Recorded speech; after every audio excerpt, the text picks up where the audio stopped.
ഈ 5 വർഷക്കാലം കൊണ്ട് കേരളത്തിലെ ജനങ്ങളെ മുഴുവൻ എത്രമാത്രം വെറുപ്പിക്കാമോ അത്രയും വെറുപ്പിച്ച ഒരു ഗവൺമെൻറ് ഈ അടുത്ത കാലത്തൊന്നും കേരളം ഭരിച്ചിട്ടില്ല. ജനങ്ങൾ ആഗ്രഹിക്കുന്നത് ജനങ്ങളോടൊപ്പം നിൽക്കുന്ന ഒരു ജനപ്രതിനിധിയാണ്, ജനങ്ങൾക്ക് വേണ്ടി നിൽക്കുന്ന ഒരു പൊതുപ്രവർത്തകനാണ്. അങ്ങനെയുള്ള പൊതുപ്രവർത്തകനെ ജനം കൈവിടില്ല എന്നുള്ളതിൻ്റെ സന്ദേശമാണ്. കുറച്ചും കൂടി സീറ്റ് കിട്ടിയാൽ കൊള്ളാമായിരുന്നു എന്നുള്ള അഭിപ്രായം ഉണ്ടെങ്കിലും എന്നെ സംബന്ധിച്ചോളം 3 സീറ്റ് ആയിപ്പോയി എന്നുള്ളതിൽ നിരാശയില്ല. സമൂഹത്തിലെ എല്ലാ വിഭാഗം ജനങ്ങളെയും ഭാരതീയ ജനതാ പാർട്ടി ഉൾക്കൊള്ളുന്നു. അങ്ങനെ ഉൾക്കൊള്ളാൻ വേണ്ടിയിട്ട് നടത്തിയ ശ്രമം ബി ജെ പിയെക്കുറിച്ച് ന്യൂനപക്ഷങ്ങളുടെ ഇടയിൽ ബി ജെ പിയും അവരും തമ്മിൽ ബി ജെ പിയെ മനസ്സിലാക്കുന്നത് ബി ജെ പി എന്ത് പറയുന്നു എന്ന് നോക്കിയിട്ടില്ല, ബി ജെ പിയെക്കുറിച്ച് മറ്റുള്ളവരെന്ത് പറയുന്നു എന്ന് നോക്കിയിട്ടാണ്. ഞങ്ങളെ സംബന്ധിച്ചോളം ഞങ്ങൾ ഒരു സമുദായത്തെയും വോട്ട് ബാങ്കായിട്ടല്ല കാണുന്നത്. മറ്റു 2 കൂട്ടരും ഇവരെ രണ്ടുപേരെയും മുസ്ലിം വോട്ടാണെങ്കിലും ക്രിസ്ത്യൻ വോട്ടാണെങ്കിലും വോട്ട് ബാങ്കായിട്ടാണ് കാണുന്നത്. മുസ്ലിം സമൂഹത്തെ മുഴുവൻ ഭീകരവാദികളാക്കാനൊന്നും ഞങ്ങൾക്ക് ഉദ്ദേശമില്ല.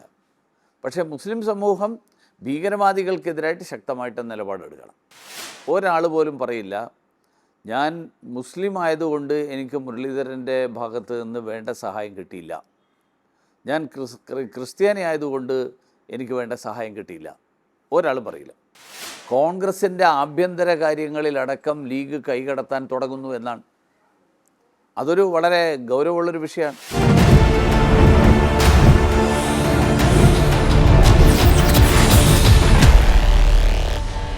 നമസ്കാരം, ടോക്കിംഗ് പോയിന്റിലേക്ക് സ്വാഗതം. കഴക്കൂട്ടം മണ്ഡലത്തിൽ വളരെ ശ്രദ്ധേയമായ വിജയം നേടിയ മുതിർന്ന BJP നേതാവ് ശ്രീ വി മുരളീധരനാണ് ഇന്ന് നമ്മോടൊപ്പം അതിഥിയായുള്ളത്. നമസ്കാരം, സ്വാഗതം ടോക്കിംഗ് പോയിന്റിലേക്ക്. ആദ്യം തന്നെ അഭിനന്ദനം അറിയിക്കുകയാണ്. ശക്തമായ UDF അനുകൂല തരംഗം, പിണറായി വിരുദ്ധ തരംഗം, ഇതിനിടയിലും കഴക്കൂട്ടം പോലെ LDF വലിയ പ്രതീക്ഷ വെച്ച് പുലർത്തി പോകുന്ന ഒരു മണ്ഡലം, അവരുടെ മുതിർന്നൊരു നേതാവ് അംഗത്തിനിറങ്ങി, എന്നിട്ടും വിജയം നേടാൻ സാധിച്ചു. എന്തൊക്കെയാണ് ആ വിജയത്തെക്കുറിച്ച് അങ്ങേക്ക് പറയാനുള്ളത്? അതിൽ നേരത്തെ പറഞ്ഞ ഒരു കാര്യം വളരെ പ്രധാനപ്പെട്ടതാണ്. കാരണം ഞാനതിനെ ഒരു UDF തരംഗം എന്ന് വിളിക്കില്ല, പകരം അതൊരു ഭരണവിരുദ്ധ തരംഗമാണ്, CPM വിരുദ്ധ തരംഗമാണ്. കാരണം കഴിഞ്ഞ 10 വർഷക്കാലം, പ്രത്യേകിച്ച് അവസാനത്തെ 5 വർഷക്കാലം, ഈ 5 വർഷക്കാലം കൊണ്ട് കേരളത്തിലെ ജനങ്ങളെ മുഴുവൻ എത്രമാത്രം വെറുപ്പിക്കാമോ അത്രയും വെറുപ്പിച്ച ഒരു ഗവൺമെൻറ് ഈ അടുത്ത കാലത്തൊന്നും കേരളം ഭരിച്ചിട്ടില്ല. അപ്പോൾ ആ സർക്കാരിനെതിരായിട്ടുള്ള ജനവിധി നടത്താൻ ജനങ്ങൾ തീരുമാനിച്ചപ്പോൾ തൊട്ടടുത്ത് നിൽക്കുന്ന പ്രതിപക്ഷത്തിന് അത് പ്രയോജനപ്രദമായി. അപ്പോൾ തൊട്ടടുത്ത് നിൽക്കുന്ന പ്രതിപക്ഷം എന്നുള്ളത് ഈ മണ്ഡലത്തെ സംബന്ധിച്ചിടത്തോളം ഭാരതീയ ജനതാ പാർട്ടിയാണ്. കാരണം ഇവിടെ കോൺഗ്രസ് തൊട്ടടുത്ത് നിൽക്കുന്ന പ്രതിപക്ഷമല്ല. ഞാൻ വോട്ടിൻ്റെ കണക്കിൽ മാത്രമല്ല പറയുന്നത്, വോട്ടിൻ്റെ കണക്കിൽ ചില മണ്ഡലങ്ങളിൽ ഇതേപോലെ BJP തൊട്ടടുത്ത് നിൽക്കുന്ന പ്രതിപക്ഷമായിട്ടുള്ളതുണ്ടാവും. പക്ഷേ ഇവിടെ ഭരണവിരുദ്ധ വികാരം, ആ ഭരണവിരുദ്ധ ജനങ്ങളുടെ അഭിപ്രായം, അതിനെ ചാനലൈസ് ചെയ്യാൻ പറ്റുന്ന പാർട്ടിയായിട്ട് ഭാരതീയ ജനതാ പാർട്ടിയാണ് മുന്നിലുണ്ടായിരുന്നത്. അത് തീർച്ചയായിട്ടും BJPക്ക് അനുകൂലമായിട്ട് വന്നു എന്നുള്ളതാണ് അതിൽ ഏറ്റവും പ്രധാനപ്പെട്ട ഒരു കാര്യം. രണ്ടാമത്തെ കാര്യം, കഴിഞ്ഞ 10 വർഷക്കാലമായിട്ട് 2015 തൊട്ട് ഞാൻ ഈ മണ്ഡലത്തിൽ താമസിക്കുന്നു എന്ന് മാത്രമല്ല, ഞാൻ എന്തൊക്കെ പദവികളുണ്ടെങ്കിലും ഈ മണ്ഡലത്തിലെ ജനങ്ങൾക്ക് എല്ലായ്പ്പോഴും ആക്സസിബിളായിട്ടുള്ള, അവർക്ക് എൻ്റെ സാമീപ്യവും ഞാൻ കാരണമുണ്ടാകുന്ന പ്രയോജനങ്ങളും അതെല്ലാം ലഭിക്കുന്ന ആൾക്കാരാണ്. അപ്പോൾ അതുകൊണ്ട് അവരെ സംബന്ധിച്ചിടത്തോളം അങ്ങനെ ഒരാൾ അവരുടെ ജനപ്രതിനിധിയായിട്ട് വരണം എന്നുള്ളത് ധാരാളം ആളുകൾ ആഗ്രഹിച്ചിട്ടുണ്ട്. അങ്ങയുടെ ചെറുപ്പത്തിലെ ഒരു കാര്യം മനസ്സിലേക്ക് വരികയാണ്. കുറേയേറെ കാര്യങ്ങളിലൊക്കെ തന്നെ അത് വായിച്ചെടുക്കാൻ സാധിക്കുന്നുണ്ട്. അതായത് വളരെ ചെറുപ്പത്തിൽ മനസ്സറിയാത്ത കാര്യത്തിന് അങ്ങേ ജയിലിൽ പാർപ്പിച്ച ഒരു CPM നീക്കം, അതിനുശേഷമാണ് അങ്ങ് വളരെ ശക്തമായി പ്രവർത്തനത്തിൽ ഏർപ്പെടുകയും കൂടുതൽ ഇൻറ്റൻസായി മുന്നോട്ട് പോവുകയും ചെയ്തത്. അവർക്ക് പിന്നീട് ഒരു വലിയ പരാജയം സമ്മാനിക്കുവാൻ അദ്ദേഹത്തിന് അങ്ങേക്ക് സാധിക്കുകയും ചെയ്തു. ആ ഓർമ്മ ഇടയ്ക്കിടയ്ക്ക് വരാറുണ്ടോ? അല്ല, അത് അവർക്ക് പറ്റിയ വലിയൊരു അബദ്ധമാണെന്ന് അവരിപ്പോൾ തിരിച്ചറിഞ്ഞിട്ടുണ്ടാവും. കാരണം 1981 ഇത് നടക്കുന്നത്. 1980 ഞാൻ ഡിഗ്രി കഴിഞ്ഞ ഉടനെ ഉള്ള സമയം ഞാൻ സർക്കാർ ഉദ്യോഗസ്ഥനായി. കാരണം ഡിഗ്രി പരീക്ഷ കഴിഞ്ഞ ഒരാഴ്ചക്കകം എനിക്ക് PSC സെലക്ഷൻ്റെ അപ്പോയിൻമെൻറ്റ് കിട്ടി. PSC സെലക്ഷൻ നേരത്തെ റാങ്ക് ലിസ്റ്റൊക്കെ നേരത്തെ വന്നിരുന്നു. അപ്പോയിൻമെൻറ്റ് കിട്ടി. ഞാൻ ജില്ലാ വ്യവസായ കേന്ദ്രത്തിൽ ജോയിൻ ചെയ്തു. ഞാൻ താമസിക്കുന്ന സ്ഥലം തലശ്ശേരിക്കടുത്ത് എരഞ്ഞോളി പഞ്ചായത്ത് എന്ന് പറയുന്നൊരു സ്ഥലമാണ്. മാർക്സിസ്റ്റ് പാർട്ടിയുടെ വലിയ ശക്തി കേന്ദ്രമാണ്. എതിരായിട്ട് ആരും മത്സരിക്കാൻ പോലും ധൈര്യപ്പെടാത്ത പഞ്ചായത്തുകളിലൊന്നാണ് മാർക്സിസ്റ്റ് പാർട്ടിക്ക് എതിരായിട്ട്. കോൺഗ്രസ്സിന് പോലും അവിടെ ആ തരത്തിലുള്ള പ്രവർത്തനമില്ലായിരുന്നു.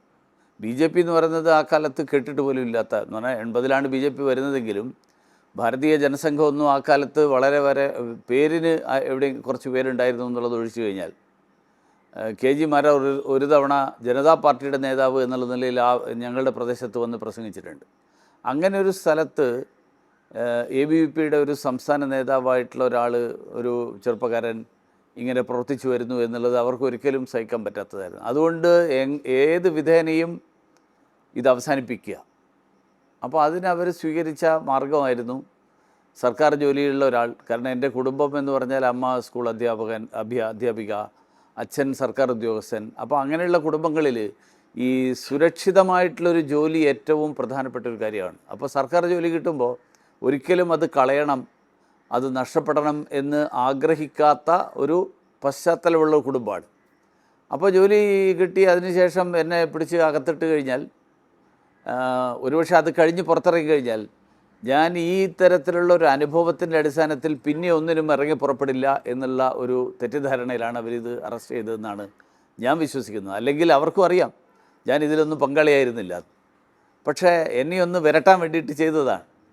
പക്ഷേ അതവർക്ക് വലിയ പ്രശ്നമായി. കാരണം വെച്ചാൽ അത് കഴിഞ്ഞതിന് ശേഷം ഞാൻ കൂടുതൽ സജീവമായിട്ട്, അതിനു മുമ്പ് ഞാൻ ABVPയുടെ സംസ്ഥാന ജോയിൻറ്റ് സെക്രട്ടറി ആയിരുന്നു. അതിനുശേഷം ഞാൻ മുഴുവൻ സമയ സംഘടനാ പ്രവർത്തകനായി. അന്ന് മുതൽ 1981 ഞാൻ തലശ്ശേരി വിട്ടു, കോഴിക്കോടേക്ക് താമസം മാറി. പിന്നെ ഞാൻ തലശ്ശേരിയുമായിട്ടുള്ള എൻ്റെ ബന്ധം അവിടെയാണ് ജനിച്ചു വളർന്നത് എന്നുള്ളതിനപ്പുറത്ത് തലശ്ശേരിയിലുള്ളതിനേക്കാൾ എൻ്റെ പ്രവർത്തനം വടക്കൻ കേരളവും തുടക്കത്തിൽ, പിന്നീട് കേരളം മുഴുവനും. ആ തലത്തിലേക്ക് 83 തൊട്ട് ഞാൻ വിദ്യാർത്ഥി പരിഷത്തിൻ്റെ സംസ്ഥാന സംഘടനാ സെക്രട്ടറി എന്നുള്ള നിലയിൽ തിരുവനന്തപുരം കേന്ദ്രമാക്കിയിട്ട് പ്രവർത്തിക്കാൻ തുടങ്ങി. അപ്പോൾ 43 കൊല്ലമായിട്ട് ആ നിലയിൽ ഞാൻ തിരുവനന്തപുരത്തേക്ക് മാറി. സംസ്ഥാനം മുഴുവൻ, ഇന്ത്യയിലെ മറ്റ് സംസ്ഥാനങ്ങൾ. അപ്പോൾ ഒരുപക്ഷെ അവർ സാധാരണഗതിയിൽ ഒരാളെ വരട്ടിക്കഴിഞ്ഞാൽ, പ്രത്യേകിച്ച് ഈ തരത്തിലുള്ളൊരു പശ്ചാത്തലമുള്ള ഒരു കുടുംബത്തിൽ നിന്ന് ഒരാൾ, ആ കുടുംബത്തിലെ ഏറ്റവും മൂത്ത മകൻ ജോലി കിട്ടിയിട്ട് വരുമ്പോൾ അതിനെ കളയാനുള്ള ഒരു തയ്യാറെടുപ്പോട് കൂടിയിട്ട് ആരും ഇറങ്ങി പുറപ്പെടില്ല എന്നുള്ളൊരു തെറ്റിദ്ധാരണ കൊണ്ടായിരിക്കണം അങ്ങനെ പറ്റിയത്. അത് അവർക്ക് പറ്റിയ വലിയ മണ്ടത്തരായിപ്പോയി. പക്ഷേ അതിനുശേഷം ഒരു വളരെ ആഴത്തിലുറച്ച വിശ്വാസവുമായി അങ്ങ് മുന്നോട്ട് പോയി, വളരെ ഫോക്കസ്ഡായി മുന്നോട്ട് പോയി. അന്ന് അങ്ങ് ഈ പറഞ്ഞൊരു സംഭവം, ഈ കുടുംബ പശ്ചാത്തലം ആർക്കും അധികം പരിചിതമല്ലാത്തൊരു രാഷ്ട്രീയ പന്ഥാവിലൂടെയാണ് അങ്ങ് സഞ്ചരിച്ചത്. വീട്ടിലെ എതിർപ്പ് അല്ലെങ്കിൽ അവരുടെ സപ്പോർട്ട് എങ്ങനെയായിരുന്നു അത്? അല്ല, വീട്ടിൽ സ്വാഭാവികമായിട്ടും ഈ അങ്ങനെയുള്ള ഇടത്തരം കുടുംബങ്ങളിൽ, സർക്കാർ ജീവനക്കാരുടെ കുടുംബങ്ങളിൽ അവരെല്ലാവരും ആഗ്രഹിക്കുന്നത് മക്കൾ സർക്കാർ ഉദ്യോഗസ്ഥരാവണം, അല്ലെങ്കിൽ നല്ല സുരക്ഷിതമായിട്ടുള്ള ജോലി വേണം. അതെ, ശരിയാണ്. ഇപ്പോൾ എൻ്റെ കുടുംബത്തിൽ ഞാൻ ഉൾപ്പെടെ 3 സഹോദരന്മാരാണ്. ഒരാൾ സർക്കാർ സ്കൂൾ അധ്യാപകൻ, 2 പേർ സർക്കാർ ജീവനക്കാർ. അതാണ് ഞങ്ങളുടെ കാരണം. വെച്ച് കഴിഞ്ഞാൽ സാമാന്യം മോശമില്ലാതെ കോളേജിൽ പഠിക്കുന്ന കാലത്തൊക്കെ പഠിക്കുമായിരുന്നു. അപ്പോൾ അതുകൊണ്ട് കോമ്പറ്റേറ്റീവ് എക്സാമിന് എഴുതുക, PSC പരീക്ഷ എഴുതുക, പാസ്സാവുക, അതൊരു വലിയ ബുദ്ധിമുട്ടായിട്ട്, ഞാൻ ആകെ ഒറ്റ പരീക്ഷ എഴുതിയിട്ടുള്ളൂ, അതിൽ ഞാൻ റാങ്ക് ലിസ്റ്റിൽ വന്നു. അതിനുശേഷം ജോലി കിട്ടി. ഇതേപോലെയാണ് എൻ്റെ സഹോദരന്മാരുടെയും ഒക്കെ കാര്യം. അപ്പോൾ അത് അങ്ങനെയുള്ളൊരു ഇതിലായിരുന്നു. പക്ഷേ കുടുംബത്തിന് ഇതൊക്കെ ഉള്ളപ്പോഴും കുടുംബം ചില മൂല്യങ്ങൾക്ക് വേണ്ടിയിട്ടുള്ള കാര്യത്തിൽ അവർ വിട്ടുവീഴ്ച ചെയ്തിരുന്നില്ല. എൻ്റെ അമ്മ പ്രത്യേകിച്ച്. അത് ശരി.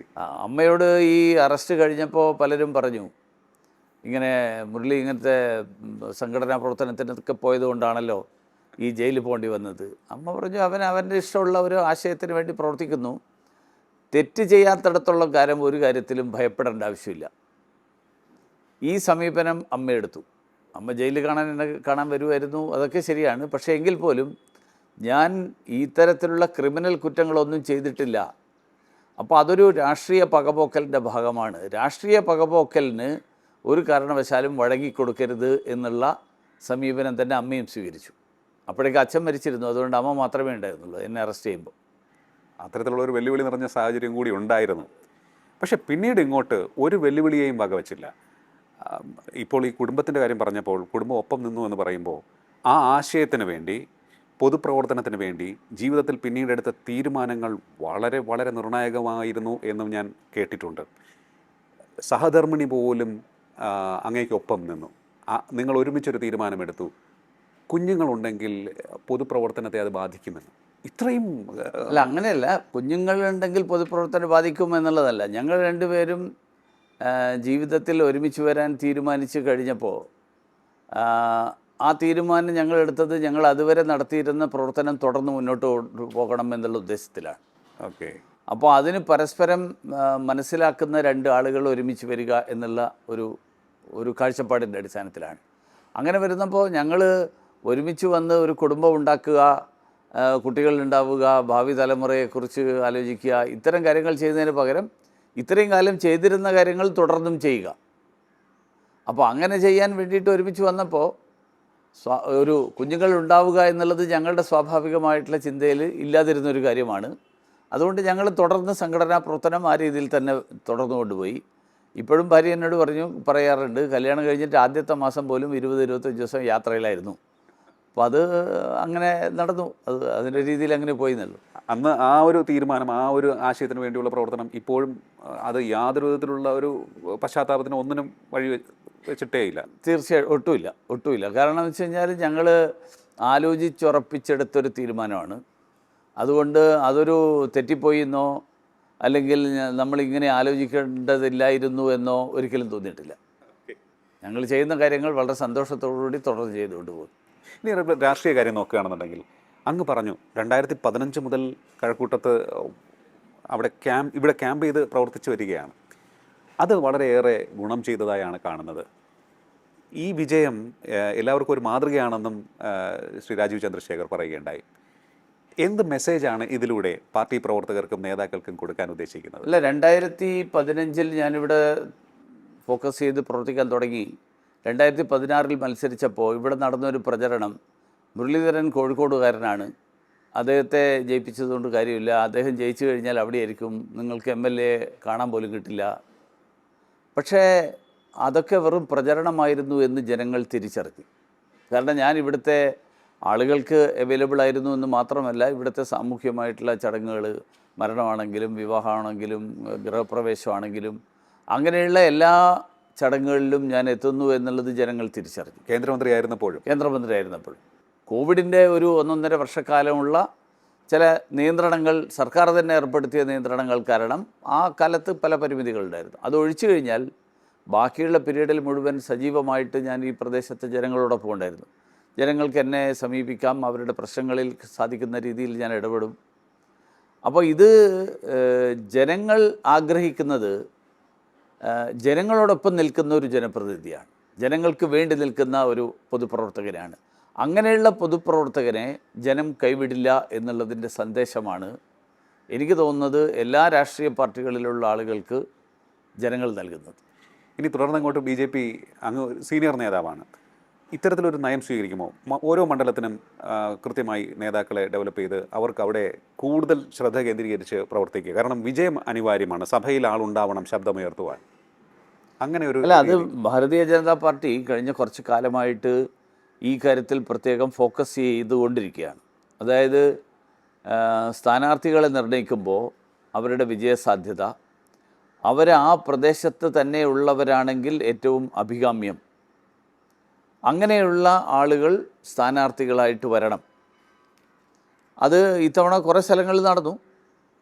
ചില സ്ഥലങ്ങളിൽ അങ്ങനെയുള്ള സ്ഥാനാർത്ഥികൾ ലഭ്യമല്ലാതിരിക്കുന്ന ഘട്ടങ്ങളിലാണ് ചിലപ്പോൾ തൊട്ടപ്പുറത്തെ സ്ഥലത്തോ അതുപോലെയുള്ള സ്ഥലങ്ങളിൽ നോക്കി ആൾക്കാരെ നമ്മൾ പരീക്ഷിക്കേണ്ടി വന്നിട്ടുള്ളത്.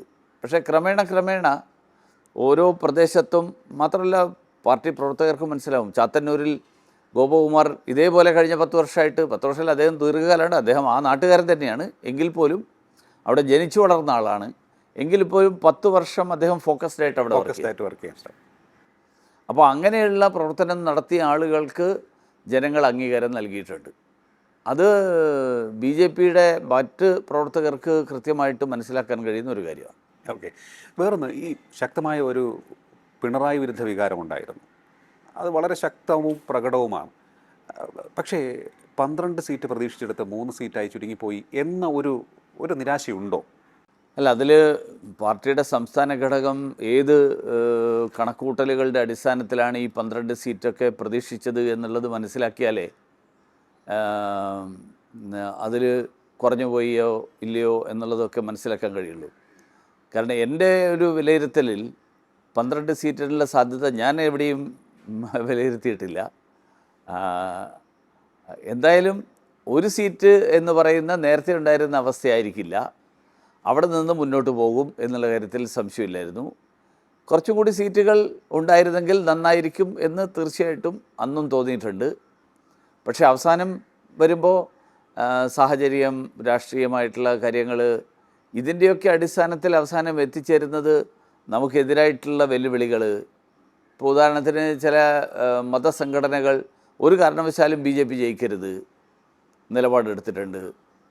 CPM-ഉം കോൺഗ്രസും BJP ജയിക്കാൻ സാധ്യതയുള്ള സ്ഥലങ്ങളിലൊക്കെ പരസ്പരം സഹകരിച്ചുകൊണ്ട് BJPയെ തോൽപ്പിക്കാൻ ശ്രമിക്കാറുണ്ട്.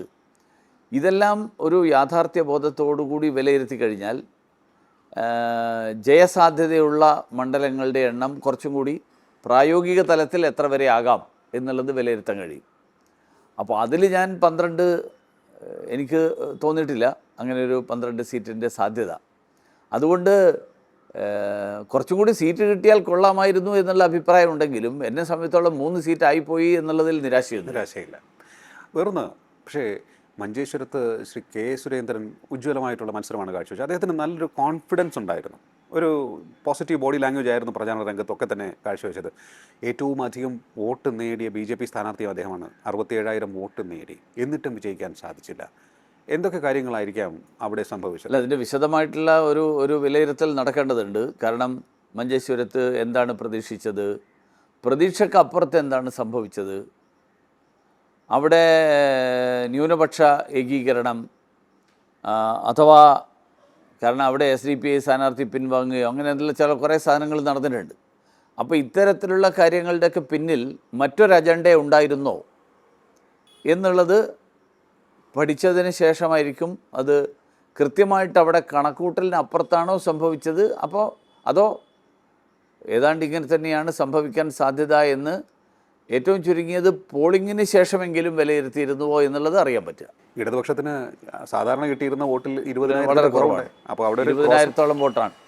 അവിടെ ഒരു ക്രോസ് വോട്ടിങ്ങിന് നടന്നതിൻ്റെ ഒരു എണ്ണം കണക്കുകൾ വെച്ച് നോക്കിക്കഴിഞ്ഞാൽ തീർച്ചയായിട്ടും ക്രോസ് വോട്ടിംഗ് നടന്നിട്ടുണ്ട് എന്നുള്ളത് നമ്മൾ മനസ്സിലാക്കേണ്ടി വരും. CPM അവിടെ BJPയെ പരാജയപ്പെടുത്താൻ വേണ്ടി മുസ്ലിം ലീഗിനെ സഹായിച്ചു എന്നുള്ളത് കണക്കിൻ്റെ മാത്രം അടിസ്ഥാനത്തിൽ വിലയിരുത്തുന്ന ഏതൊരാൾക്കും അങ്ങനെ ഒരു നിഗമനത്തിൽ മാത്രമേ എത്താൻ പറ്റൂ.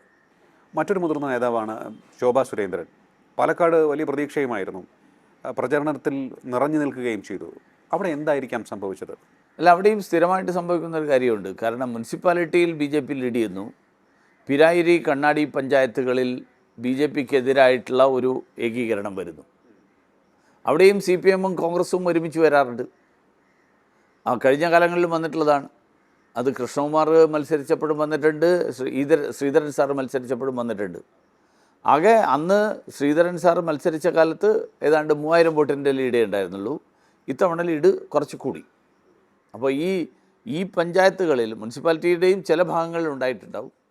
ഈ പ്രദേശങ്ങളിലൊക്കെ BJP വിരുദ്ധ വികാരം ഇളക്കിവിടാൻ CPM-ഉം കോൺഗ്രസും ചില മത സംഘടനകളും ചേർന്ന് സംയുക്തമായിട്ട് ശ്രമിച്ചു എന്നുള്ളത് ഒരു വിലയിരുത്തലിൽ എത്തേണ്ടി വരും. ഓക്കെ.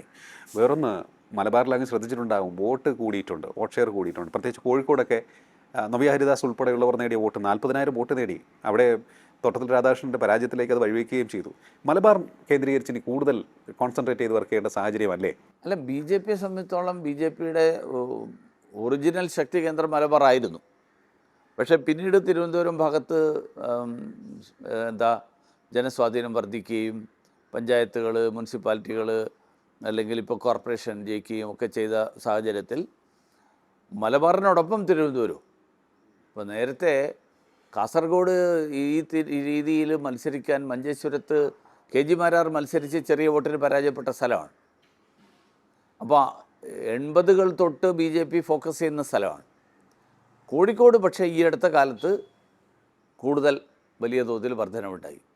വാസ്തവത്തിൽ കോഴിക്കോട് ആ രീതിയിൽ ഒരു യഥാർത്ഥ മത്സരത്തിലേക്ക് വരുന്നത് 2009 ഞാൻ ലോക്സഭ മത്സരിച്ചത്. 2009 ലോക്സഭ മത്സരിച്ചപ്പോൾ സംസ്ഥാനത്ത് BJPക്ക് ഏറ്റവും കൂടുതൽ വോട്ട് കിട്ടിയ രണ്ടാമത്തെ മണ്ഡലമായിട്ട് കോഴിക്കോട് മാറി. ഏറ്റവും കൂടുതൽ വോട്ട് അന്ന് കിട്ടിയത് കാസർഗോഡായിരുന്നു, കെ സുരേന്ദ്രൻ.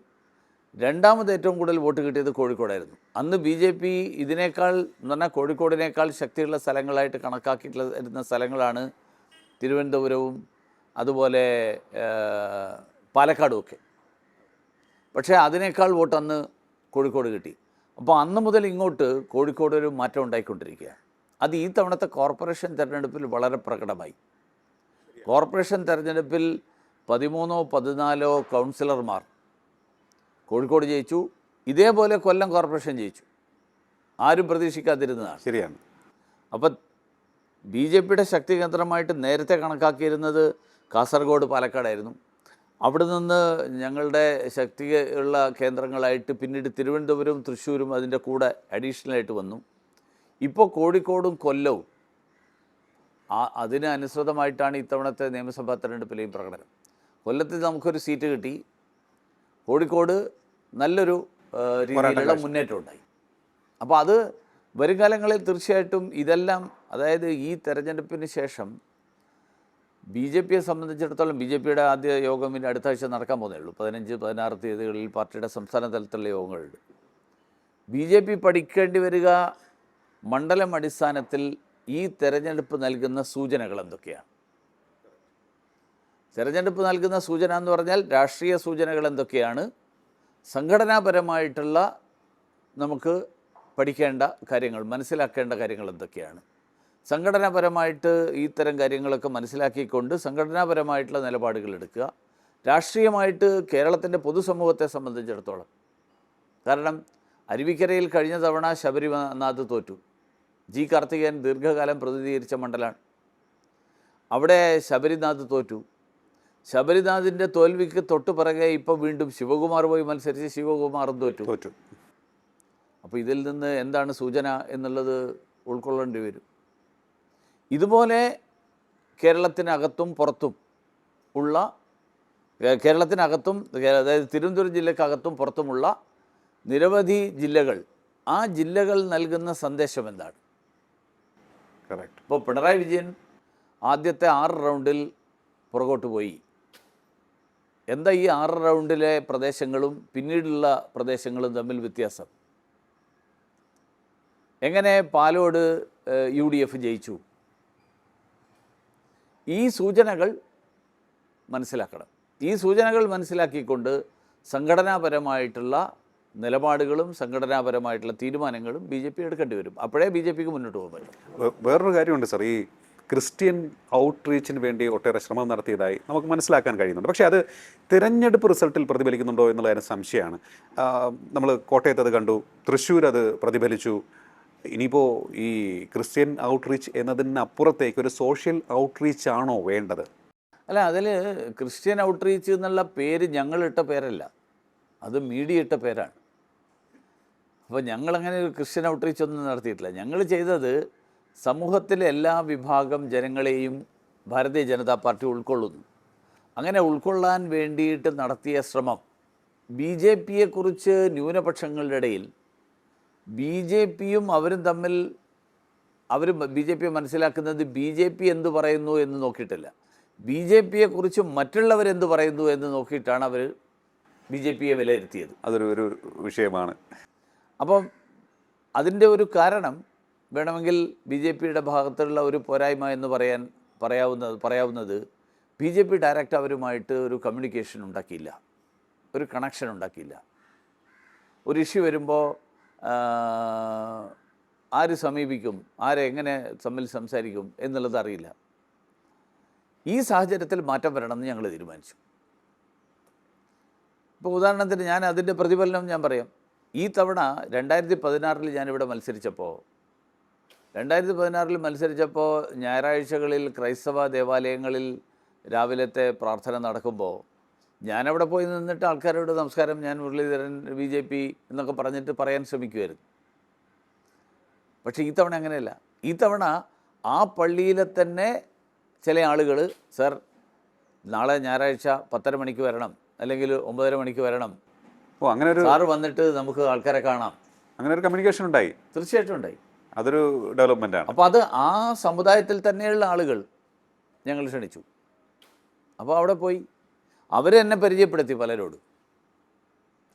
അപ്പോൾ അവിടെ പ്രാർത്ഥനയിൽ പങ്കാളിയായി അവിടുന്ന് പ്രാർത്ഥന നടത്തുന്ന വികാരി അദ്ദേഹം തന്നെ പറഞ്ഞു, നമ്മുടെ മുന്നിൽ ഇന്ന് സ്ഥാനാർത്ഥി വന്നിരിക്കുകയാണ്, അദ്ദേഹത്തിന് വേണ്ടി നമുക്ക് പ്രാർത്ഥിക്കാം. അപ്പോൾ അത് ആ മാറ്റം ഉണ്ടായി.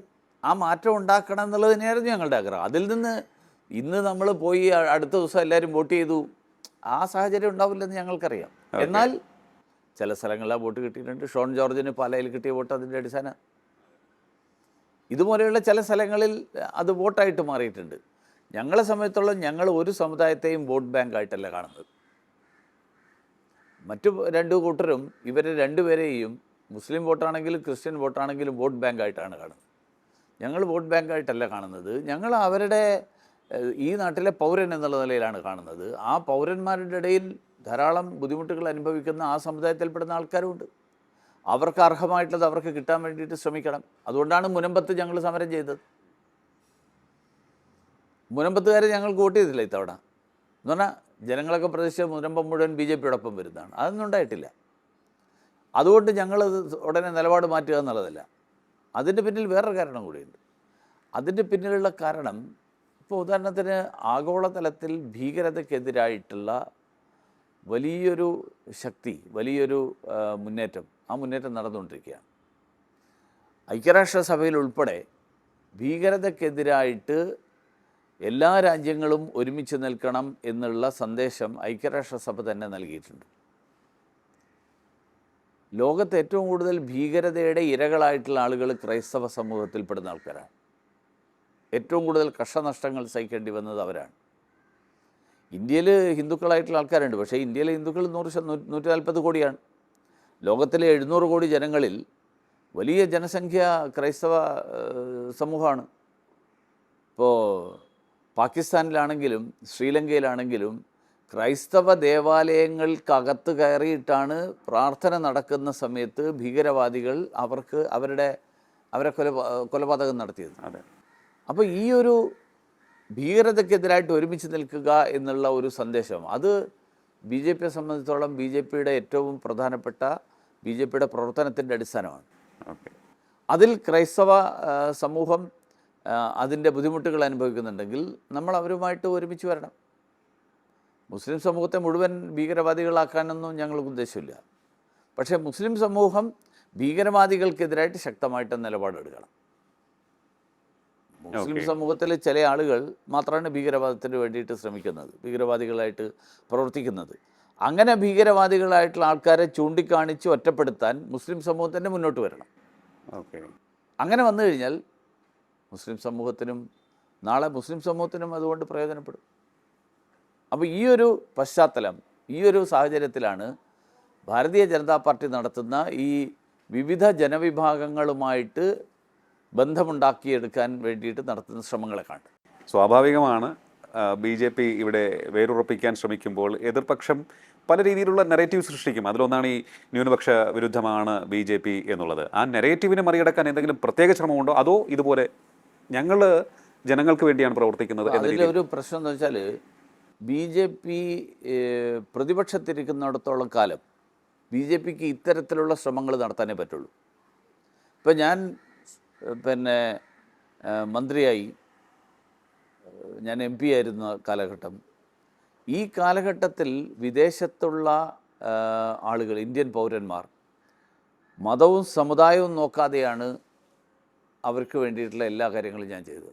ഒരാൾ പോലും പറയില്ല ഞാൻ മുസ്ലിം ആയതുകൊണ്ട് എനിക്ക് മുരളീധരൻ്റെ ഭാഗത്ത് നിന്ന് വേണ്ട സഹായം കിട്ടിയില്ല, ഞാൻ ക്രിസ്ത്യാനി ആയതുകൊണ്ട് എനിക്ക് വേണ്ട സഹായം കിട്ടിയില്ല, ഒരാളും പറയില്ല. ഞാനതുകൊണ്ട് വിദേശ രാജ്യങ്ങൾ, പ്രത്യേകിച്ച് ഗൾഫ് രാജ്യങ്ങളിൽ പോകുമ്പോൾ ഇന്ത്യൻ സംഘടനകളുടെ പ്രതിനിധികളുമായിട്ട് ഞാൻ കൂടിക്കാഴ്ച നടത്താനുണ്ട് റെഗുലറായിട്ട്. എൻ്റെ ഒരു യാത്രയിലും നമ്മുടെ പ്രവാസി സംഘടനകളുമായിട്ട് കൂടിക്കാഴ്ച നടത്താതെ ഞാൻ അവസാനിപ്പിച്ചിട്ടില്ല. ഔദ്യോഗികമായി ആ രാജ്യത്തിൻ്റെ ഭരണ നേതൃത്വവുമായിട്ട് നടത്തുന്ന ചർച്ചയോടൊപ്പം പ്രവാസികളുമായിട്ട് കൂടി കൂടിക്കാഴ്ച നടത്താൻ ഞാൻ ശ്രമിക്കാറുണ്ട്. അതിൽ KMCC-യും പ്രവാസി കോൺഗ്രസും ഉൾപ്പെടെയുള്ള രാഷ്ട്രീയമായിട്ടാണ് മാർക്സിസ്റ്റ് പാർട്ടിയുടെ സംഘടനകൾ. കറക്റ്റ്. മാർക്സിസ്റ്റ് പാർട്ടി ആവട്ടെ, മുസ്ലിം ലീഗ് ആവട്ടെ, മറ്റേതെങ്കിലും മതമാവട്ടെ, അതിൻ്റെ പേരിൽ ആരെയും മാറ്റി നിർത്തിയിട്ടില്ല. അപ്പോൾ അത് പലർക്കും പിന്നീട് മനസ്സിലായി. എനിക്കറിയാം, KMCC-യുടെ ചില ആൾക്കാർ തന്നെ പറഞ്ഞു, മുരളീധരൻ മിനിസ്റ്റർ വരുമ്പോൾ ഞങ്ങളും കൂടി അറിയിച്ചിട്ടേ അദ്ദേഹം വരാറുള്ളൂ. ഈ ഒരു തിരിച്ചറിവ് എല്ലാവരിലേക്കും എത്തണം അല്ലേ? തീർച്ചയായിട്ടും അത് വരും, അത് ക്രമേണ. ഇപ്പോൾ ഞങ്ങൾക്ക് ഈ 3 MLA-മാരെ കിട്ടിയത് ഞങ്ങളുടെ ഈ ക്രെഡൻഷ്യൽസ് ഒരിക്കൽ കൂടി ജനങ്ങൾക്ക് ബോധ്യമാകാനുള്ള അവസരമാണ്. സഭയിൽ അതാണ് എല്ലാവരും ഇപ്പോൾ തന്നെ ചോദിക്കുന്നത്. എന്നെ ഇന്നലെ കഴക്കൂട്ടത്തെ ആൾക്കാർ ഇപ്പോൾ സമീപിക്കാൻ തുടങ്ങുമ്പോൾ അതിൽ ഹിന്ദു സമൂഹം മാത്രമല്ല, മുസ്ലിം സമൂഹത്തിലെയും ക്രിസ്ത്യൻ സമൂഹത്തിലെയുള്ള ആൾക്കാർ സാധാരണ ഏതൊക്കെ തരത്തിലുള്ള ശുപാർശകൾക്ക് വേണ്ടിയിട്ടാണോ സമീപിക്കുന്നത് വരാറുണ്ട്, അതിന് സമീപിക്കാൻ തുടങ്ങി. അതെ. ഇപ്പോൾ ചികിത്സാ സഹായത്തിന് വേണ്ടി, ജോലി കിട്ടാൻ വേണ്ടി, ഇതുപോലെയുള്ള മറ്റ് പല അഡ്മിഷന് വേണ്ടി, ഇതിനൊക്കെ ആൾക്കാർ സമീപിക്കാൻ തുടങ്ങി. ഇനിയിപ്പോൾ നമ്മൾ സഭയുടെ കാര്യം എടുക്കുമ്പോൾ 3 അംഗങ്ങളുണ്ട്. BJP ഒരു അക്കൗണ്ട് ഉണ്ടായിരുന്നു, അത് പൂട്ടിച്ചു. പക്ഷേ ഇപ്പോൾ അത് 3ആയി വിരിഞ്ഞിരിക്കുകയാണ്.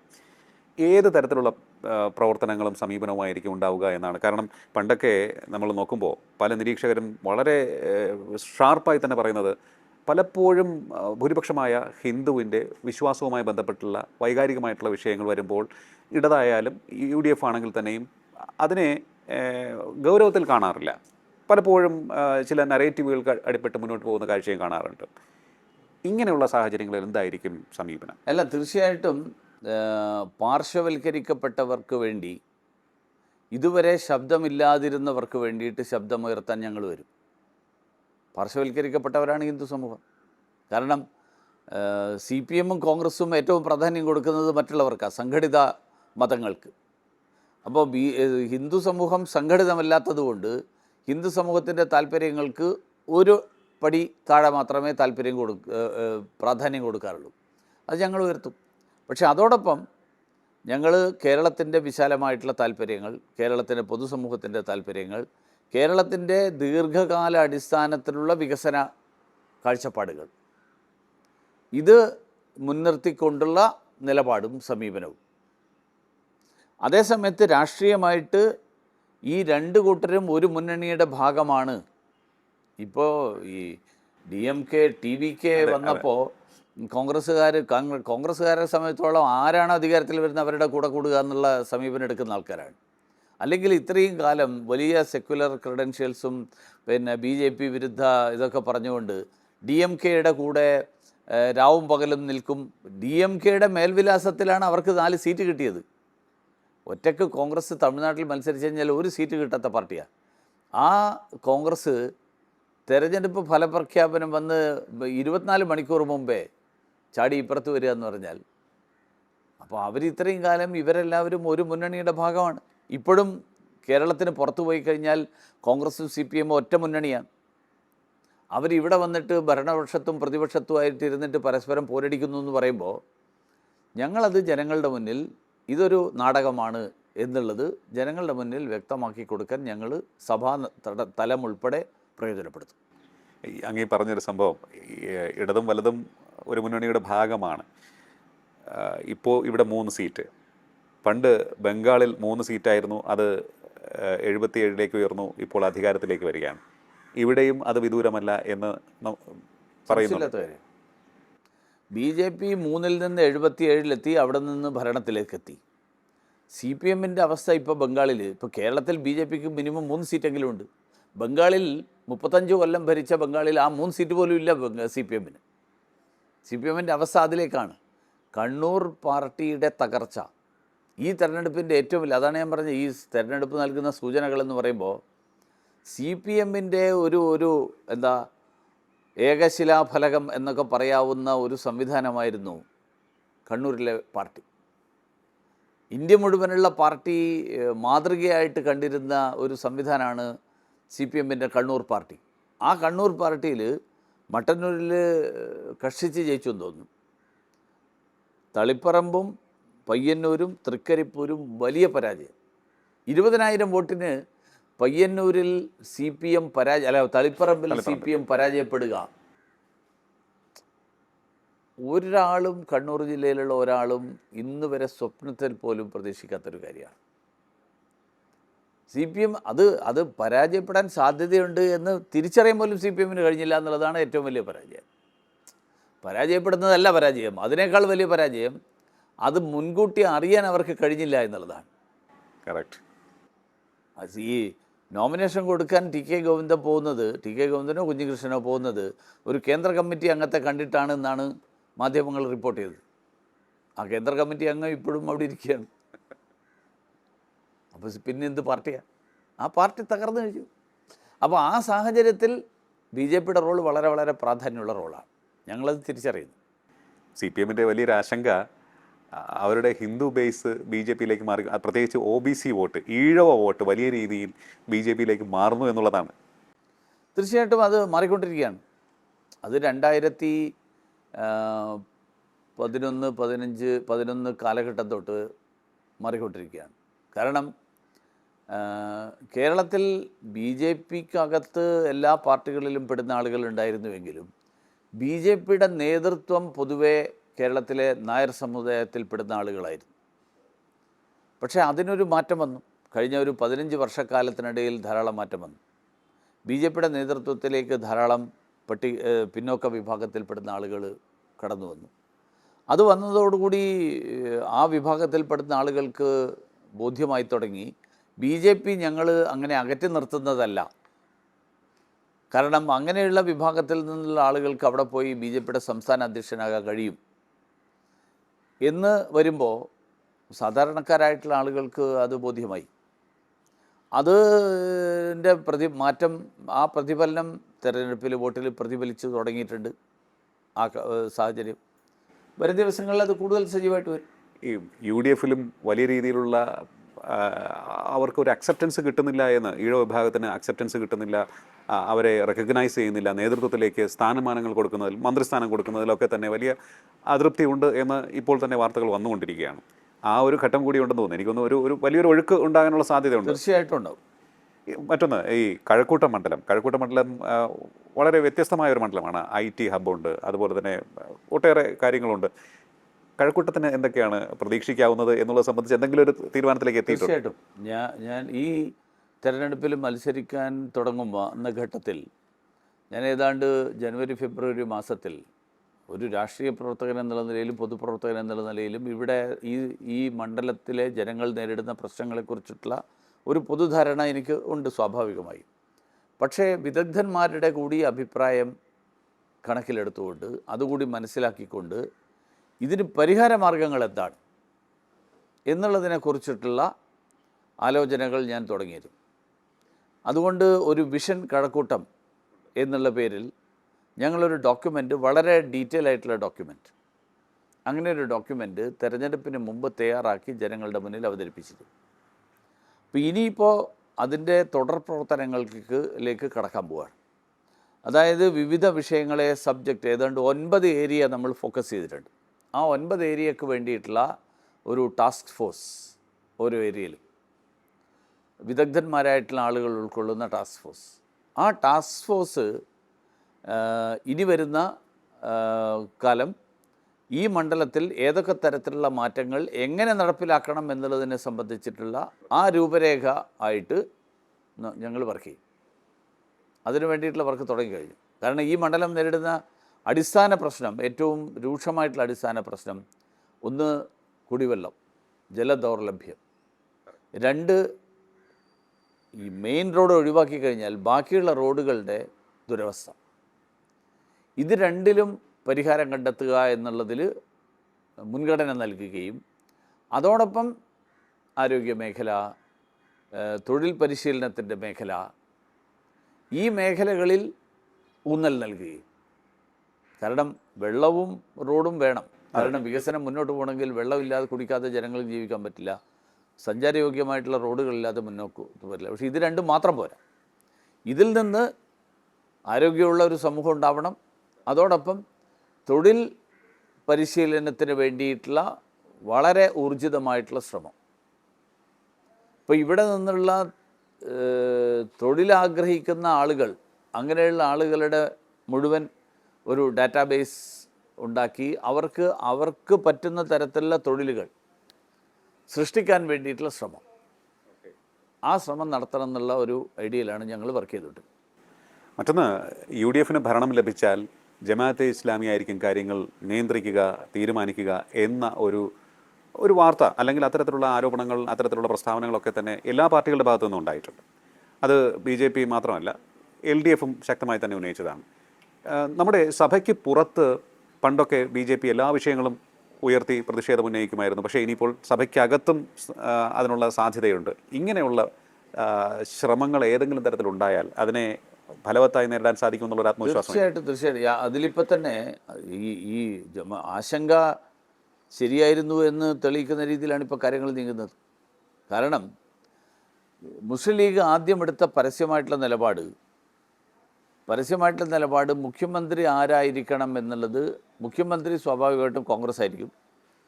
അപ്പോൾ കോൺഗ്രസിൻ്റെ നേതാവ് ആരായിരിക്കണമെന്ന് കോൺഗ്രസ് തീരുമാനിച്ചു കഴിഞ്ഞാൽ ആ തീരുമാനം UDFിൽ റിപ്പോർട്ട് ചെയ്ത് UDFുമായിട്ട് ചർച്ച ചെയ്ത് UDF ആ ആളെ ഞങ്ങളുടെ നേതാവായിട്ട് അംഗീകരിക്കുന്നതാണ്.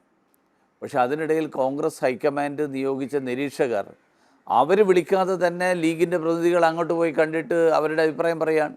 അതിനർത്ഥം കോൺഗ്രസിൻ്റെ ആഭ്യന്തര കാര്യങ്ങളിലടക്കം ലീഗ് കൈകടത്താൻ തുടങ്ങുന്നു എന്നാണ്.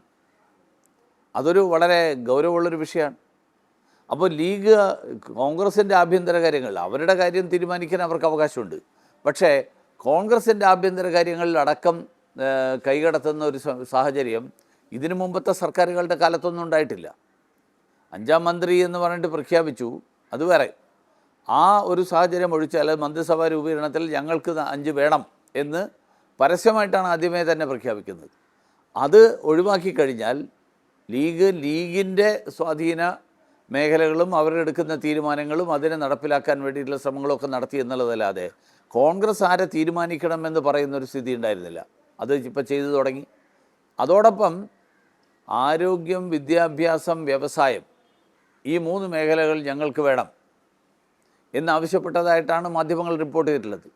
അപ്പോൾ ഇതൊക്കെ ശരിയാണെങ്കിൽ ജനങ്ങളുടെ മനസ്സിലും പൊതുപ്രവർത്തകരുടെ മനസ്സിലും കോൺഗ്രസ് ഭരണത്തിൽ വന്നാൽ എന്തായിരിക്കും സാഹചര്യം എന്നുള്ളത്, ജമാഅത്തെ ഇസ്ലാമി എന്ന് പേര് പറയുമ്പോൾ ജമാഅത്തെ ഇസ്ലാമിയുടെ താല്പര്യങ്ങൾ സംരക്ഷിക്കുന്നവർ, അതാണ് ലീഗ്. ജമാഅത്തെ ഇസ്ലാമിക്കെതിരാണെങ്കിൽ ലീഗ് പറയണം. അവർ രാഷ്ട്രീയമായിട്ട് ജമാഅത്തെ ഇസ്ലാമി കോൺഗ്രസിന് പിന്തുണ കൊടുക്കും, അല്ലെങ്കിൽ CPMന് പിന്തുണ കൊടുക്കുമ്പോൾ എതിർക്കും.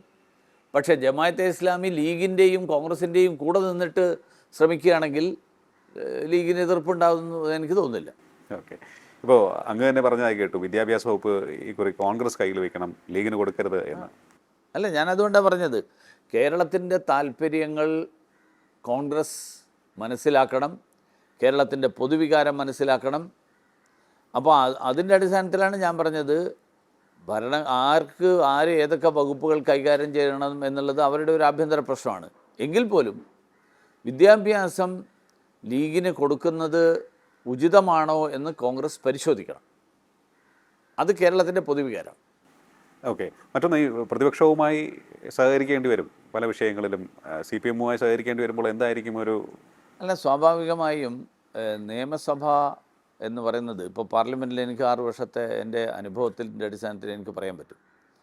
ഞങ്ങൾ ഭരണകക്ഷിയാണ്. പ്രതിപക്ഷം ആയിട്ട് ശക്തമായിട്ടുള്ള ഏറ്റുമുട്ടൽ നടക്കുമ്പോഴും പ്രതിപക്ഷവുമായിട്ട് പല കാര്യങ്ങളിലും കൂടിയാലോചനകൾ നടക്കും. അത് സഭയുടെ ഒരു രീതിയാണ്. പാർലമെൻറ്റിൽ ബിസിനസ് അഡ്വൈസറി കമ്മിറ്റി കൂടിയിട്ടാണ് എല്ലാ പാർട്ടികളുടെയും പ്രതിനിധികൾ ഒരുമിച്ചിരുന്ന്, അങ്ങനെയാണ് ഓരോ നിയമനിർമ്മാണത്തിനും സമയം എത്ര കൊടുക്കണം, എന്തൊക്കെ പരിപാടികൾ, കാര്യപരിപാടി എന്താണെന്ന്. ഇവിടെയും കാര്യോപദേശക സമിതി എന്ന് പറയുന്ന ഇതേ ബിസിനസ് അഡ്വൈസറി കമ്മിറ്റി ഉണ്ട്, അത് വേറൊരു രൂപത്തിലായിരിക്കും. അപ്പോൾ അവിടെ എല്ലാവരും ഒരുമിച്ചിരുന്നിട്ടാണ്. അവിടെ BJPയുടെയും പ്രതിനിധി സ്വാഭാവികമായിട്ടുണ്ടാവും. അപ്പം ഭരണപക്ഷവുമായിട്ടും പ്രതിപക്ഷവുമായിട്ടും സഭാ നടപടികൾ സുഗമമായിട്ട് നടത്തിക്കൊണ്ടുപോകാൻ വേണ്ടിയിട്ടുള്ള ഒരു കോർഡിനേഷൻ, ആ കോർഡിനേഷൻ ജനാധിപത്യ സംവിധാനത്തിൽ ഭരണഘടനാ അനുസൃതമായിട്ട് ഓരോരുത്തരിലും അർപ്പിതമായിട്ടുള്ളൊരു ചുമതലയാണ്. പക്ഷേ അതേസമയത്ത് രാഷ്ട്രീയമായിട്ടുള്ള ഞങ്ങളുടെ അഭിപ്രായ വ്യത്യാസങ്ങൾ, CPMുമായിട്ട് ഉൾപ്പെടെ, ആ അഭിപ്രായ വ്യത്യാസങ്ങളുടെ അടിസ്ഥാനത്തിലുള്ള കൃത്യമായിട്ടുള്ള അകലം പാലിച്ചുകൊണ്ട് തന്നെ BJPക്ക് പ്രവർത്തിക്കാൻ പറ്റും. ഒരു സുപ്രധാന വിഷയം കൂടി, ബംഗാളിൽ ഇപ്പോൾ നടക്കുന്ന സാഹചര്യം അങ്ങേക്കറിയാം. സുവേന്ദു അധികാരിയുടെ ഏറ്റവും അടുത്ത ഒരു പേഴ്സണൽ സ്റ്റാഫിൽപ്പെട്ട ഒരാൾക്ക് ജീവൻ നഷ്ടപ്പെട്ടിരിക്കുകയാണ്. കഴിഞ്ഞ 13 വർഷത്തിനിടയിൽ 4 പേരാണ് ഇത്തരത്തിൽ കൊല്ലപ്പെട്ടത്. സുവേന്ദു അധികാരിയുടെ സ്റ്റാഫ് അങ്ങേക്ക് തന്നെ ബംഗാളിൽ പോയപ്പോൾ ഒരു മോശം അനുഭവം ഉണ്ടായിട്ടുണ്ട്. എന്താണ് ആക്ച്വലി ബംഗാളിൽ സംഭവിച്ചുകൊണ്ടിരുന്നത്? അല്ല, ബംഗാളിലെ പ്രശ്നം മാർക്സിസ്റ്റ് പാർട്ടി സൃഷ്ടിച്ച ക്രിമിനൽ സംഘം അവരുടെ ഭരണകാലത്ത്, ആ ക്രിമിനൽ സംഘം ഭരണം മാറിയപ്പോൾ മമതാ ബാനർജിയുടെ കൂടെ കൂടി. അവരാണ് ഇപ്പോൾ BJPക്കെതിരായിട്ടും ബാക്കി പൊതുജനങ്ങൾക്കെതിരായിട്ടുമൊക്കെയുള്ള അക്രമം അഴിച്ചു വിട്ടുകൊണ്ടിരിക്കുന്നത്. അതിൽ BJPയുടെ നിലപാട് എന്തായിരിക്കും എന്നുള്ളത് അമിത്ഷാജി വളരെ കൃത്യമായിട്ട് പറഞ്ഞിട്ടുണ്ട്. അമിത്ഷാജി പറഞ്ഞ് നിയമവാഴ്ച പുനഃസ്ഥാപിക്കുക, ജനങ്ങൾക്ക് സമാധാനത്തോടുകൂടി ജീവിക്കാൻ പറ്റുന്ന ഒരു സാഹചര്യം ഉണ്ടാക്കുക, ഭയരഹിത ബംഗാൾ, ആളുകൾക്ക് ഭയപ്പാടില്ലാതെ ജീവിക്കാൻ കഴിയുന്ന ഒരു ബംഗാൾ, അങ്ങനെ ഒരു ബംഗാൾ സൃഷ്ടിക്കുക എന്നുള്ളതാണ് BJPയുടെ ലക്ഷ്യം എന്ന് അമിത്ഷാജി പറഞ്ഞിട്ടുണ്ട്. അപ്പോൾ ബംഗാളിലെ സ്ഥിതി വളരെ വളരെ ഭീതിജനകമായിട്ടുള്ള സ്ഥിതിയാണ്. പക്ഷേ BJP ഭരണത്തിൽ വരുമ്പോൾ സ്വാഭാവികമായും, ഉദാഹരണത്തിന് ഉത്തർപ്രദേശ് അങ്ങനത്തെ സ്ഥിതി ഉണ്ടായിരുന്നു, ബീഹാറിൽ അങ്ങനത്തെ സ്ഥിതി വേറൊരു തരത്തിൽ ബീഹാറിലുണ്ടായിരുന്നു. പക്ഷെ അതൊക്കെ BJP ഗവൺമെൻറ് വന്നപ്പോൾ മാറ്റം വരുത്തി. ബംഗാളിലും അത് സംഭവിക്കും. ബംഗാളിലും തീർച്ചയായിട്ടും ഭാരതീയ ജനതാ പാർട്ടി ഭരണത്തിൽ വരുന്നതോടുകൂടി ഈ തരത്തിലുള്ള അക്രമ സംഭവങ്ങളും രാഷ്ട്രീയ എതിരാളികളെ തെരഞ്ഞുപിടിച്ച് ഇല്ലാതാക്കുന്ന സമീപനവും അത് കംപ്ലീറ്റ് മാറും. അങ്ങ് വിദേശകാര്യ വകുപ്പിൽ ഉണ്ടായിരുന്നു. നമ്മൾ വലിയൊരു പ്രവാസി സമൂഹമുണ്ട് മലയാളികളായിട്ട്. ഇപ്പോൾ കേരളത്തിലേക്ക് വന്നു, MLA ആയി. പക്ഷേ കേന്ദ്രത്തിൽ BJP ഭരണം വളരെ മുന്നോട്ട് പോയിക്കൊണ്ടിരിക്കുകയാണ്. ഈ സാഹചര്യത്തിൽ കേരളത്തിൽ ഒട്ടേറെ വിഷയങ്ങളുണ്ടാകും പ്രവാസികൾക്ക് എന്നും പരിഹരിക്കപ്പെടാനായി. അങ്ങേ ബന്ധപ്പെടാൻ സാധിക്കുമല്ലോ അല്ലേ? തീർച്ചയായിട്ടും. പ്രവാസികളുടെ വിഷയത്തിൽ ഞാൻ വിദേശകാര്യ വകുപ്പിൻ്റെ ചുമതല ഒഴിഞ്ഞിട്ട് 2 വർഷം പറയും. 2 വർഷം ഏതാണ്ട് ജൂൺ മാസം 4-ാം തീയതിയാണ് 2024 വന്നത്. ഏതാണ്ട് 23 മാസമായി. പക്ഷേ പ്രവാസികളുടെ പ്രശ്നങ്ങളിൽ നിന്ന് ഞാൻ ഇപ്പോഴും ഒട്ടും അകലം പാലിച്ചിട്ടില്ല. നേരത്തെ രാജ്യം മുഴുവനുള്ള ആൾക്കാർ വരുമായിരുന്നു. ഇപ്പോൾ പ്രധാനമായിട്ട് കേരളത്തിൽ നിന്നുള്ള ആൾക്കാർ, ചുരുക്കം ദക്ഷിണേന്ത്യൻ സംസ്ഥാനങ്ങളിൽ നിന്നുള്ള ആൾക്കാർ, അവരവരുടെ ജോലി സംബന്ധമായിട്ടുള്ള വിഷയങ്ങൾ, അവിടെ ചില സാങ്കേതിക പ്രശ്നങ്ങളുടെ പേരിൽ ജയിലിലായിട്ടുള്ള ആൾക്കാർ, ഇങ്ങനെയൊക്കെയുള്ള ധാരാളം ആളുകളുടെ ആവശ്യങ്ങൾ ഇപ്പോഴും എനിക്ക് കിട്ടാറുണ്ട്. അതിലൊക്കെ പരിഹാരം കണ്ടെത്താറുണ്ട്. ഞാൻ ആ കാലത്ത് പ്രവർത്തിച്ചിരുന്ന നിരവധി ഉദ്യോഗസ്ഥന്മാരും അംബാസഡർമാരും ഡോക്ടർ ജയശങ്കർ ഉൾപ്പെടെയുള്ള ആളുകൾ ഇപ്പോഴും വിദേശകാര്യ വകുപ്പിൻ്റെ ഭാഗമാണ്. അപ്പോൾ അതുകൊണ്ട് എന്നെ സംബന്ധിച്ചിടത്തോളം വിദേശകാര്യ വകുപ്പ് ഇപ്പോഴും എനിക്ക് ഒരു അന്യമായിട്ടുള്ളൊരു വകുപ്പല്ല. എനിക്ക് ഏത് സമയത്തും ഉദ്യോഗസ്ഥന്മാരായിട്ട് വ്യക്തിപരമായിട്ടുള്ള ബന്ധമുണ്ട്, അംബാസഡർമാരായിട്ടുള്ള ആളുകൾ. വിദേശകാര്യ വകുപ്പ് മന്ത്രി അദ്ദേഹം എല്ലായ്പ്പോഴും എനിക്ക് തന്നിട്ടുള്ള ഒരു പിന്തുണ മാത്രമല്ല, ജനങ്ങളുടെ പ്രശ്നങ്ങളിൽ ഇടപെടുന്നതിൽ ആത്മാർത്ഥമായിട്ടുള്ള സമീപനം സ്വീകരിച്ചു എന്ന് അദ്ദേഹം അംഗീകരിച്ചിട്ടുള്ള ഒരാളാണ്. അതുകൊണ്ട് അങ്ങനെയുള്ളൊരു സമീപനം ഞാൻ ഇപ്പോഴും സ്വീകരിക്കുന്നതിൻ്റെ പേരിൽ അദ്ദേഹത്തിൻ്റെ ഓഫീസ് എനിക്ക് എല്ലായ്പ്പോഴും സഹായം തരുന്നതാണ്. ഇപ്പോഴും ആ സഹായം തരുന്നൊരു ഒരു വിദേശകാര്യ വകുപ്പ് മന്ത്രിയുടെ ഓഫീസ്, എനിക്ക് മന്ത്രിയോട് സംസാരിക്കേണ്ട ആവശ്യമില്ല. അദ്ദേഹത്തിൻ്റെ ഓഫീസിൽ കാര്യങ്ങൾ പറഞ്ഞു കഴിഞ്ഞാൽ കാര്യങ്ങൾ നടക്കുന്ന സ്ഥിതിയാണ്. കാരണം മന്ത്രി തന്നെ പറഞ്ഞിട്ടുണ്ട്, മുരളീധരൻ ഇത്തരം കാര്യങ്ങൾക്ക് വേണ്ടിയിട്ട് സമീപിക്കുമ്പോൾ അദ്ദേഹത്തിൻ്റെ അനുവാദം ചോദിക്കാൻ വേണ്ടി പോകേണ്ട, ആ കാര്യങ്ങൾ പരിഹാരം കണ്ടെത്തുകയാണ് അടിയന്തരമായിട്ട് ചെയ്യേണ്ടത്. അതുകൊണ്ട് അക്കാര്യത്തിലൊരു ഇതുമില്ല. എല്ലാവിധ ആശംസകളും നേരുന്നു. ഒരിക്കൽ കൂടി വളരെയധികം നന്ദി ഇത്രയും സമയം ടോക്കിംഗ് പോയിന്റുമായി സംസാരിച്ചതിൽ. ടോക്കിംഗ് പോയിന്റിൻ്റെ ഈ അധ്യായം ഇവിടെ പൂർണ്ണമാകുന്നു. നമസ്കാരം.